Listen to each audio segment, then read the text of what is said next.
اتفاق اپنی جگہ، خوش قسمتی اپنی جگہ، خود بناتا ہے جہاں میں آدمی اپنی جگہ۔ کل کا دہشت گرد جس کے سر پر امریکہ کی جانب سے $1 کروڑ بطور انعام مقرر کیا گیا تھا، آج وہی شخص شام کا صدر کیسے بن گیا؟ ابو محمد الجولانی یا احمد الشرع آخر حقیقت ہے کیا؟ 14 برس سے جاری شامی خانہ جنگی میں 6 لاکھ سے زائد انسان مارے گئے، 2 کروڑ لوگ بے گھر اور 1 کروڑ افراد مہاجر ہوئے۔ کیا دوزخ بنائے گئے شام میں صبح امن طلوع ہو چکی ہے؟ یہ سب کچھ دیکھیے اس ویڈیو میں۔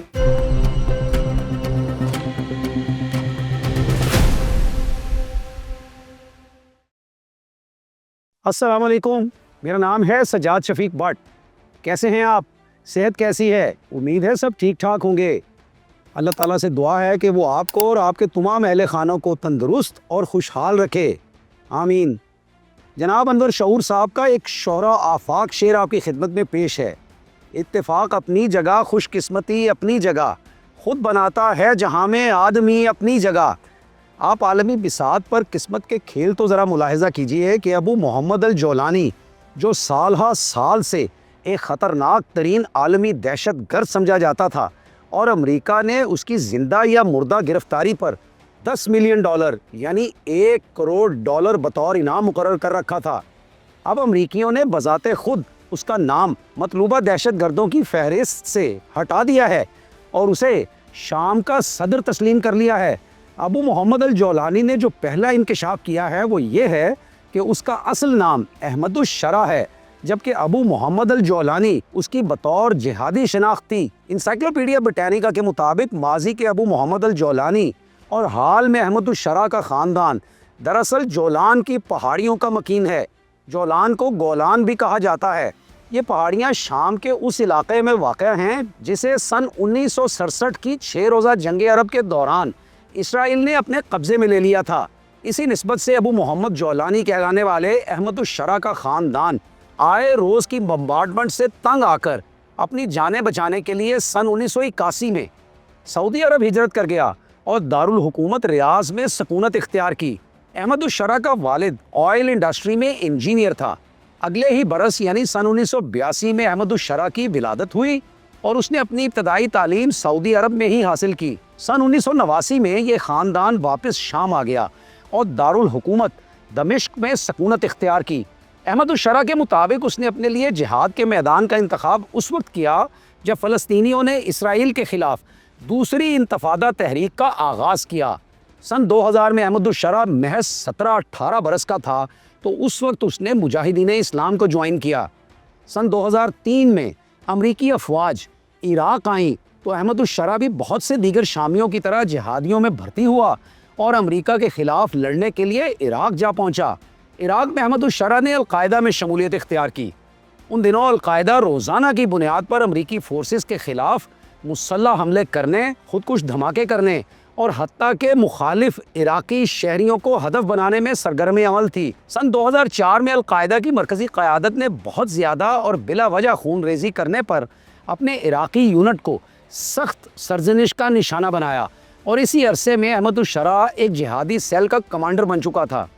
سن 2005 میں امریکی فورسز نے احمد الشرع کو پکڑ لیا اور اسے کیمپ بکا میں محبوس کیا گیا۔ کیمپ بکا دراصل ایک رسوائے زمانہ امریکی حراستی مرکز تھا جہاں زیادہ تر ان خطرناک ترین عراقی جنگجوؤں اور دہشت گردوں کو رکھا جاتا تھا جو القاعدہ سے منسلک تھے۔ احمد الشرع نے اس قید خانے میں گزارے گئے عرصے میں اسی بات پر غور و فکر کیا کہ وہ شام کے ظالم آمر بشار الاسد کا مقابلہ کس طرح کر سکتا ہے اور شام میں القاعدہ کی ایک شاخ کیسے کھول سکتا ہے۔ در حقیقت شام اس وقت تک عراق اور افغانستان کی طرح نہیں تھا، بلکہ شام ایک مستحکم سلطنت تھی اور اس کا مقابلہ کرنا کسی فرد واحد یا کسی ایک گروہ کے لیے آسان نہ تھا۔ سن 2009 میں کیمپ بکا کو بند کر دیا گیا۔ القاعدہ کا عراق یونٹ اس دوران اپنی شناخت کو اسلامک اسٹیٹ ان عراق کے نام سے تبدیل کر چکا تھا۔ کیمپ بکا سے نکلنے کے بعد احمد الشرع اسلامک اسٹیٹ ان عراق کا کمانڈر بنا۔ سن 2011 میں شامی خانہ جنگی کا آغاز ہوا اور اسلامی اسٹیٹ ان عراق کے قائد ابو بکر البغدادی نے احمد الشرع کو شام بھیجا تاکہ وہاں وہ القاعدہ کا جنگجو دستہ مقامی طور پر تیار کرے۔ شرع نے النصرہ کے نام سے محاذ بنایا اور سن 2012 کے اوائل میں کم سن شامی لڑکے لڑکیاں لڑائی کے لیے بھرتی کیے، جنہیں شروع میں الشرع کے القاعدہ کنیکشن کے بارے میں کوئی معلومات دستیاب نہیں تھی۔ ادھر عراق، سعودی عرب اور حتیٰ کہ وسطی ایشیائی ممالک تک سے مسلمان لڑاکوں نے شام کا رخ کرنا شروع کر دیا۔ احمد الشرع کے ترتیب دیے گئے النصرہ فرنٹ میں ایک خوبی تھی کہ وہ دیگر جنگجو گروہوں کی طرح صرف لڑائی بھڑائی ہی نہیں کرتے تھے، بلکہ قبضے میں لیے گئے علاقوں میں سماجی امور اور انتظامی بندوبست کی جانب بھی خصوصی توجہ مبذول کرتے۔ اس طرح النصرہ کے مجاہدین ان شامیوں کی نظروں میں قابل قبول بنتے چلے گئے جو ملک میں اسد آمریت کا خاتمہ چاہتے تھے اور متبادل نظام حکومت کے خواہش مند تھے۔ اسلامک اسٹیٹ ان عراق کے برعکس النصرہ شہریوں کو ہدف نہیں بناتی تھی، بلکہ حکومتی فورسز اور مخالف گروپس کو ہی ہدف بناتی۔ النصرہ کی جانب سے غیر ضروری اور بلا وجہ قتل و غارت گری سے گریز کیا گیا۔ دوسرا فرنٹ کوئی ایک برس تو کسی حد تک آزادانہ کام کرتا رہا، لیکن پھر القاعدہ سے روابط کے باعث دہشت گرد گروہ قرار دے کر اس پر کڑی پابندیاں لگا دی گئیں۔ احمد الشرع نے حکمت عملی میں کچھ تبدیلی کی اور نصرہ فرنٹ کا ایسا ڈھانچہ تشکیل دیا جس میں یہ گروہ مالی طور پر مستحکم رہے۔ النصرہ کے جنگجو شہریوں سے ٹیکس وصول کرتے، فیکٹریز لوٹتے اور بھاری تاوان کے لیے امیر شخصیات کو اغوا کرتے۔ یہ وہ وقت تھا جب النصرہ اسلامک اسٹیٹ ان عراق کی مالی مدد بھی کر رہی تھی، حالانکہ اسلامک اسٹیٹ ان عراق مالی مشکلات سے دوچار تھی۔ سن 2013 میں ابو بکر البغدادی نے نصرہ فرنٹ کو اپنی کمانڈ میں لانے کی کوشش کی اور اسلامک اسٹیٹ ان عراق کا نام تبدیل کر کے Islamic state in Iraq and Syria یعنی ISIS رکھ دیا، جسے ایسس بھی کہتے ہیں۔ احمد الشرع نے اپنے آڈیو پیغام میں اس فیصلے کو مسترد کر دیا اور پہلی بار زبانی تصدیق کی کہ ان کی تنظیم نے براہ راست القاعدہ کے سربراہ ایمن الظواہری کی بیعت کر رکھی ہے اور وہ مرکزی کمانڈ سے انحراف نہیں کریں گے۔ بغدادی کو شرع کی یہ ادا پسند نہیں آئی اور اس نے اپنی سطح پر شام کے لیے مجاہدین کی بھرتیاں شروع کر دی اور پھر ایک زبردست کارروائی کے دوران شام کے شہر رقہ پر قبضہ کر لیا۔ اس طرح بغدادی اور الشرع ایک دوسرے کے تلخ ترین حریف بن گئے اور القاعدہ نے بھی Islamic state in Iraq and شام کے ساتھ تعلقات منقطع کر لیے۔ اسی برس اپنے پہلے انٹرویو میں الشرع نے بتایا کہ النصرہ شام میں شریعت کے نفاذ کی خواہش مند ہے۔ الشرع نے اس وقت یہ بھی کہا کہ شام میں علوی، مسیحی، شیعہ اور دروز عقائد رکھنے والے افراد کے لیے کوئی گنجائش نہیں ہے۔ اسی زمانے میں اسد آمریت کی حمایت کرنے روس بھی شام چلا آیا، جبکہ احمد الشرع نے مزید مصالحانہ رویہ اختیار کیا اور الجزیرہ کو ایک انٹرویو میں کہا کہ وہ محض شام میں جہاد کر رہے ہیں اور اسد آمریت کا خاتمہ چاہتے ہیں، جبکہ امریکہ اور یورپ کو ہدف بنانا ان کے مقاصد میں قطعاً شامل نہیں ہے۔ سن 2016 میں احمد الشرع نے فتح الشام کے قیام کا اعلان کیا اور سن 2017 میں تمام باغی گروہوں کو ملا کر حیات التحریر الشام یعنی HTS نامی تنظیم تشکیل دی۔ نومبر 2017 میں انہوں نے ادلب صوبے میں آزاد شامی حکومت قائم کی اور سن 2019 تک پورے شام میں اپنی طاقت منوانے میں کامیاب ہو گئے۔ مارچ 2020 میں فائر بندی ہو گئی اور الشرع نے حکومتی امور پر توجہ دیتے ہوئے مختلف ادارے بنائے، نجی سرمایہ کاری کو تحفظ دیا، بیرونی دنیا کے ساتھ تجارت کا آغاز کیا اور انسانی حقوق کی عالمی تنظیموں کو اپنے زیر کنٹرول علاقوں کا دورہ کرنے کی دعوت دی۔ ادلب، جو شام کا غریب ترین صوبہ تصور ہوتا تھا، سن 2024 تک وہاں ٹرینڈی شاپنگ مالز بن چکے تھے، کافی شاپس کھل چکی تھیں اور شہریوں کو بلا تعطل بجلی کی فراہمی کا آغاز ہو چکا تھا، اور بجلی ایسی سہولت تھی جو دارالحکومت دمشق کے رہنے والوں تک کو مسلسل دستیاب نہیں تھی۔ حریفوں کے حق میں احمد الشرع بہرحال انتہائی سخت تھا۔ اپنے مخالفوں کو زندانوں میں ڈالنا اور انہیں تختہ دار پر لٹکا دینا احمد الشرع کا معمول تھا۔ اسی برس فتح الشام کا مرکزی رہنما ابو ماریا القحطانی، جو احمد الشرع کا مرکزی حریف تھا، ایک پراسرار حملے میں مارا گیا۔ روس نواز بشار الاسد کے ملک سے فرار ہونے کے بعد احمد الشرع نے شامی معاشرے میں اجتماعیت کو فروغ دے کر مغرب میں اپنے بارے میں ایک نئے تاثر کو جنم دیا۔ اسی طرح اس نے القاعدہ اور ISIS کے خلاف سخت کریک ڈاؤن کیے اور مغربی ممالک کی خفیہ ایجنسیز کو گرفتار شدگان سے تفتیش کی اجازت دی۔ نومبر 2024 میں بشار الاسد اور ایران کی حامی ملیشیا حزب اللہ اسرائیل کے خلاف جنگ کی طرف مرکوز ہوئی تو احمد الشرع کی فورسز نے پورے الیپو کا کنٹرول سنبھال لیا۔ الیپو کبھی شام کا سب سے بڑا شہر اور تجارتی مرکز ہوا کرتا تھا۔ یہ وہ وقت تھا جب احمد الشرع نے مسیحی اور کرد رہنماؤں کو اعتماد میں لیا اور دمشق پر قبضے کے بعد اس نے جامع مسجد دمشق میں تاریخی خطاب کیا، اور یہی اسی مسجد کے مرکزی ہال میں واقع جان دا بیپٹسٹ یعنی حضرت یحییٰ علیہ السلام کی زیارت کی حفاظت کا اعلان کیا۔ اب احمد الشرع منظر عام پر آ چکا تھا اور اس نے اپنے آپ کو شام کا عبوری صدر نامزد کر دیا۔ اس نے اگلے 3 برسوں میں شام کا نیا آئین بنانے کا اعلان کیا اور الیکشن مردم شماری کے بعد کرانے کا فیصلہ بھی سب کو سنا دیا۔ اسی طرح احمد الشرع نے عارضی قانون ساز کونسل کے قیام کا اعلان کرتے ہوئے اپنے گروپ HTS سمیت تمام مسلح گروہوں کو تحلیل کر دینے کا اعلان کیا۔ قومی اتحاد و اتفاق کی طرف توجہ دے لینے کے بعد احمد الشرع نے عالمی پابندیوں کے خاتمے کی طرف توجہ کی، اقلیتی گروہوں اور چھوٹے نسلی گروہوں کے قائدین سے پے در پے ملاقاتیں کی، ہمسایہ ممالک کے سربراہان سے بھی ملاقاتیں کی۔ لبنانی صدر نجیب میقاتی جو کبھی اسد کے ساتھی تھے، وہ احمد الشرع کو ملنے شام آئے، اور سب سے پہلا غیر ملکی دورہ احمد الشرع نے سعودی عرب کا کیا، جہاں وہ سعودی ولی عہد شہزادہ محمد بن سلمان سے ملا اور شام میں اسرائیلی فضائی حملوں کی حمایت کی، کیونکہ یہ حملے ایرانی مفادات کے خلاف تھے۔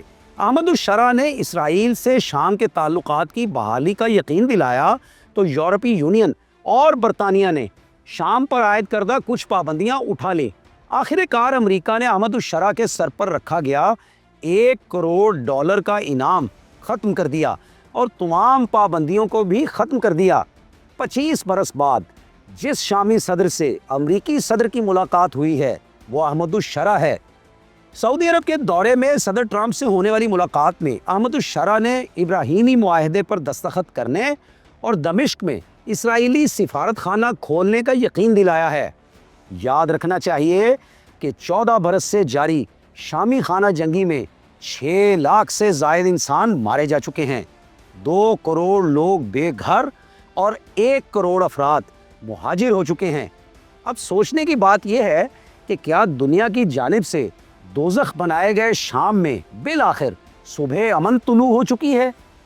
اور امریکہ اتنا طاقتور کیسے ہے کہ جب جس کو جی چاہتا ہے دہشت گرد قرار دے ڈالتا ہے، اور جب جی چاہتا ہے انہی دہشت گردوں کو معصوم قرار دے کر انہیں بطور صدر بھی قبول کر لیتا ہے؟ کیا احمد الشرع داڑھی چھوٹی کروا کے اور پینٹ کوٹ پہن کر مغرب کے لیے مکمل طور پر قابل قبول ہو چکے ہیں؟ ان سب باتوں کا کچھ جواب دستاویزی فلم دی جہادسٹ میں موجود ہے، جس میں احمد الشرع کے ماضی کی شام خانہ جنگی کے تناظر میں تحقیق کی گئی ہے۔ اپنے انٹرویو میں احمد الشرع نے کہا، تاریخ اور پچھلے 20 یا 30 سالوں میں جو گزری اس پر غور کرنے کی ضرورت ہے۔ ہم ایک ایسے خطے کے بارے میں بات کر رہے ہیں جس پر طاغوت کی حکومت ہے، ایسے لوگ جو جابرانہ اور ظالمانہ طریقے اور اپنے حفاظتی آلات سے حکومت کرتے ہیں۔ ایک ہی وقت میں یہ خطہ متعدد تنازعات اور جنگوں میں گھرا ہوا ہے۔ ہم اس تاریخ کا ایک حصہ نہیں لے سکتے اور یہ نہیں کہہ سکتے کہ فلاں شخص القاعدہ میں شامل ہو گیا۔ ہزاروں لوگ ایسے ہیں جنہوں نے القاعدہ میں شمولیت اختیار کی، لیکن ہم پوچھتے ہیں کہ ان لوگوں کے القاعدہ میں شامل ہونے کی وجہ کیا تھی؟ یہی سوال ہے۔ کیا دوسری جنگ عظیم کے بعد اس خطے کے بارے میں امریکی پالیسیز لوگوں کو القاعدہ تنظیم کی طرف لے جانے کی جزوی طور پر ذمہ دار ہیں؟ قضیہ فلسطین سے ہمدردی رکھنے والے لوگوں کے رد عمل کی ذمہ دار ہیں؟ یا صہیونی سامراج فلسطینیوں کے ساتھ جس طرح کا برتاؤ کرتا ہے وہ اس سب کا ذمہ دار ہے؟ کیا شکستہ دل اور مظلوم لوگ عراق یا افغانستان میں جن کے ساتھ جو کچھ ظلم و تشدد ہوا، کیا وہ اس کے ذمہ دار ہیں؟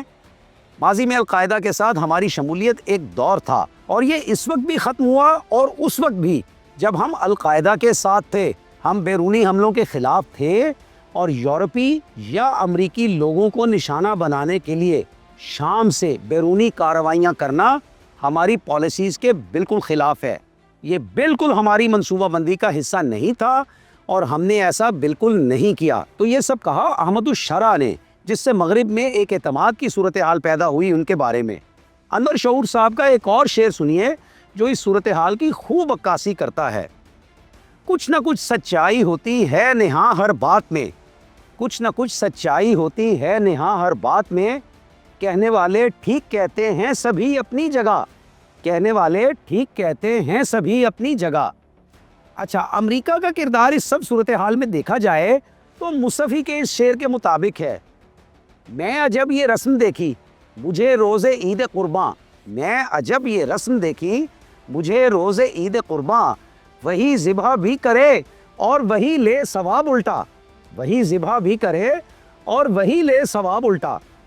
تو امریکہ کی تو یہ صورتحال ہے کہ اس کے پاس ساری قوت ہے، یوں لگتا ہے جیسے جنت عرضی کی مثال ہے، جس کو چاہے جنت میں جگہ دے، زمینی جنت، زمینی جنت، اور جس کو چاہے دوزخ میں پھینک دے، تشدد کی، اشتعال کی، لڑائی کی، نفرت کی دوزخ میں۔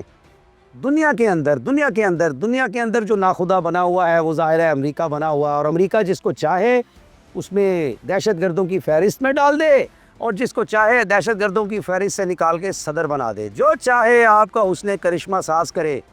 خرد کا نام جنوں رکھ دیا، جنوں کا خرد، خرد کا نام جنوں رکھ دیا، جنوں کا خرد، جو چاہے آپ کا حسن کرشمہ ساز کرے۔ آپ تو کرشموں پہ کرشمے کیے چلے جا رہے ہیں ٹرمپ صاحب، تو اپنا خیال رکھیے، اپنے ارد گرد کے لوگوں کا بھی خیال رکھیے، کیونکہ مخلوق خدا ہی خدا کا کنبہ ہے۔ شام کی تازہ ترین صورتحال کے بارے میں آپ کے تبصروں کا انتظار رہے گا۔ ابھی اجازت دیجیے، اللہ حافظ۔